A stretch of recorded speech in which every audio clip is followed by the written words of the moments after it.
Of late, many are leaving their motherland in droves in search of a better life in other countries.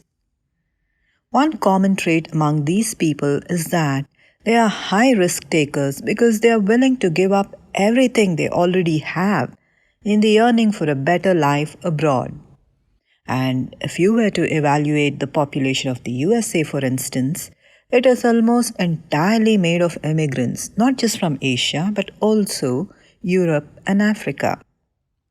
Now, I came across an interesting observation in a book that I read recently. When you put so many risk takers in one country together, it increases the chances of bipolar disorder in the entire population. Now, 4.5% of the US population has bipolar disorder, which is double that of the global average. And Japan, a country with the least amount of immigration, has very low incidence of bipolar disorder. Now, when these risk takers come together, they experiment and dabble with a lot of things, which no doubt leads to technological advancement and the country becomes richer and wealthier.